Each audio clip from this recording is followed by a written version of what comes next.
All right, returning to one of our top stories, the Palestinian Authority says a group of diplomats came under Israeli fire today during a visit in the occupied West Bank. France and Italy have summoned the Israeli ambassadors to clarify what happened in Jenin. We understand that the German government has issued a statement condemning what happened today. The European Union's foreign policy chief has also called for an investigation. We definitely call on Israel to investigate this incident and also hold these accountable who are responsible for this, and any threats on diplomats' lives are unacceptable. All right, I want to pull in now Hildegard Bentele. She's a member of the European Parliament for the conservative CDU party of Germany. She also heads the Parliament's delegation for relations with Israel. Ms. Bentele, it's good to have you with us. What have you been told about what happened today in Jenin? Well, I didn't follow closely what has been happening now, but we are following the debate in general, what was decided yesterday about the EU's association agreement, and I'm arguing that we should not cut off ties with Israel. If we want to influence on Israel, we should not stop collaboration, but we should collaborate even closer, foremostly to bring back humanitarian aid to Gaza.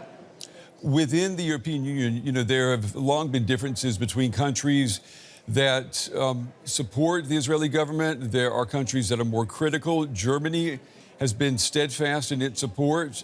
If we want Europe, though, to speak with one voice, don't we need at this point to put more pressure on Israel? Well, I think the pressure has worked, and I think everybody has been very clear, all member states, also all colleagues in the European Parliament, that, the blockade of humanitarian aid is absolutely not an option. But, we also, in this, I made the point very clear, we have to fight Hamas. And to weaken Hamas is a relevant goal.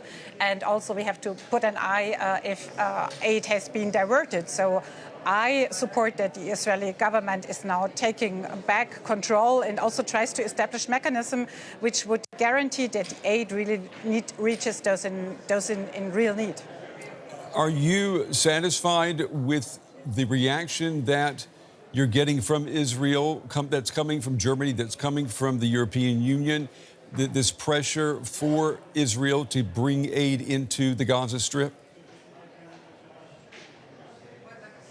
Yes, I think it's very important to uphold this pressure, but there was no doubt that this was also all the time a request. But we also have to see that it's also legitimate goal to defeat and to fight Hamas. And this is what I hear too little of. I think that's in the European interest, that Hamas is being weakened, that it doesn't get support, because Hamas is continuing to fight.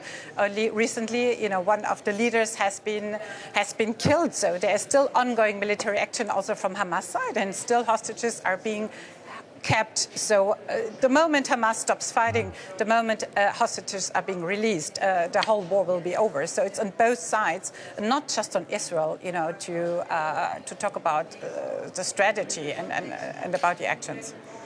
Based on the information that you have and what you have seen, do you think that Israel's strategy in Gaza, is it working? Sorry, I didn't get this.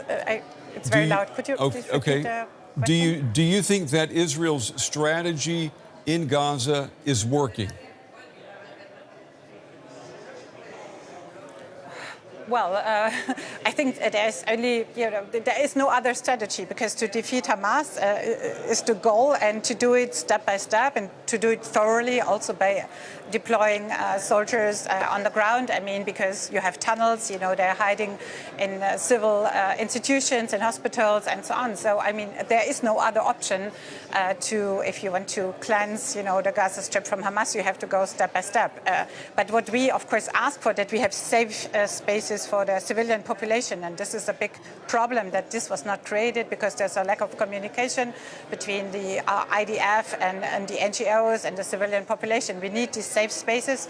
We need the access to humanitarian and medical aid, that we diminish the suffering of the civilians as much as possible. And this is a forgotten obligation, and we call upon Israel to respect this obligation. But this is an asymmetric war, and we have to be very much aware of this, that Hamas is not respecting any kind of rules. I just want to make sure, before we run out of time, Ms. Bentele, I mean, we understand what you're saying about the dangers from Hamas. Do you think, though, that Europe and Germany, that they've been too supportive in Israel's stance on Hamas and that they've looked away too long when it comes to the suffering of Gazans? No, I don't think so. Nobody has looked away, but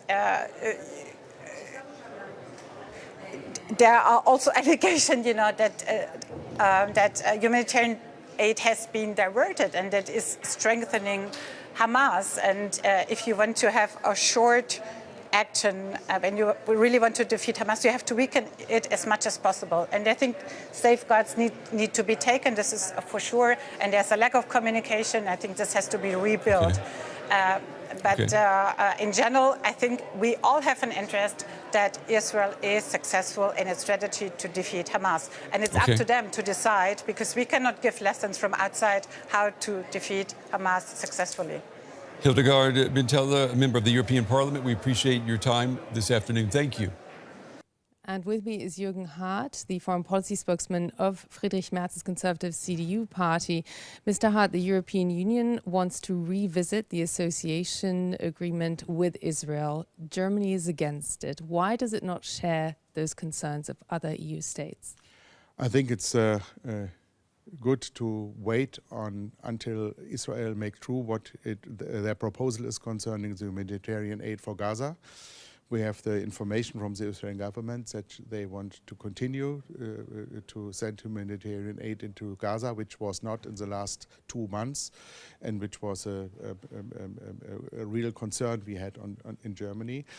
And this is the first need to help people in Gaza with food, with water, with electricity, and with medical aid.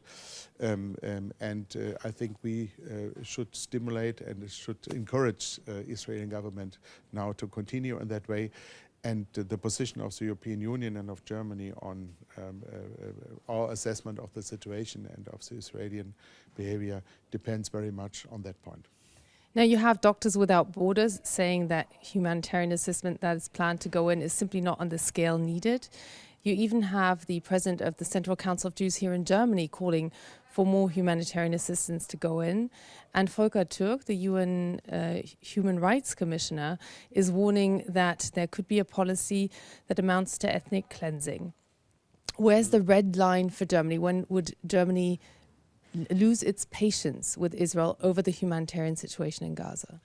For us, it is clear that we cannot accept a position of the Israeli government that wants to occupy Gaza as a part of Israel or to press all Palestinians out of that region. This is not in line with international law and not in line with international treaties.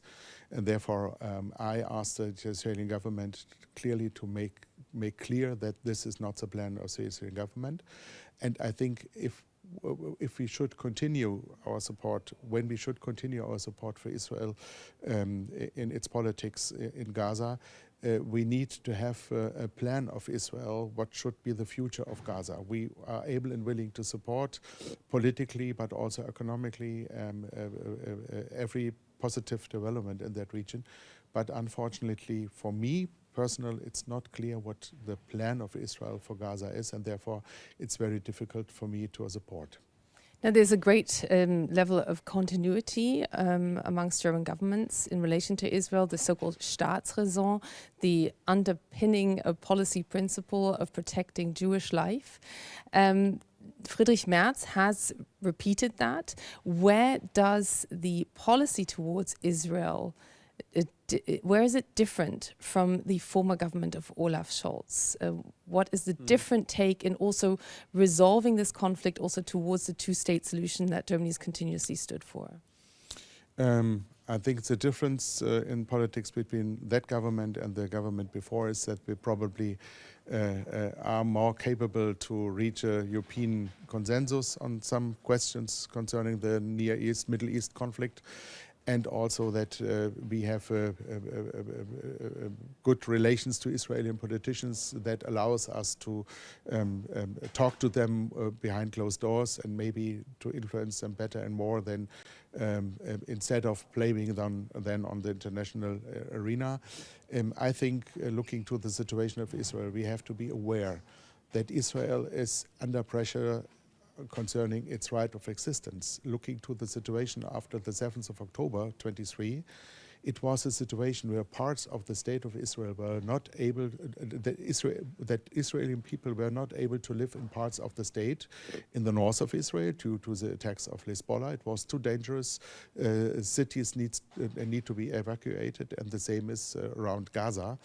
And what about the right of existence of a state if the state is not able to make sure that citizens of its state can live on the territory of the state in security? Therefore, I think sometimes the urgent need of making a better security environment for Israel is not seen as strong in Germany or Europe or America than it is in Tel Aviv or Jerusalem by the people of Israel. And therefore, I think we are close to the emotions of the people of Israel. They fear that the 58 hostages already in prisons or in tunnels in Gaza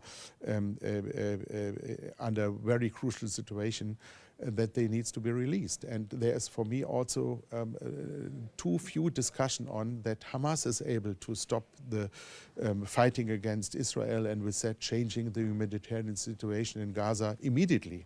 There's also a very few discussion about the fact that that Hamas in Gaza is controlling the distribution of medical aid or food, and that only people that are in line with the politics of Hamas, or makes the impression to Hamas that they are in line with their politics, will get some food and some support, and others not. We have to overcome that situation, but to reduce humanitarian aid to Gaza is the wrong answer. I think to increase significantly the humanitarian aid to Gaza might help also to overcome the power Hamas has, because if you have enough food in Gaza from Israel and other countries around, then those who are distributing those food have not the power, because if there is enough, the black market will dry out. Jürgen Hardt, foreign policy spokesman of the Conservative CDU party, thank you very much.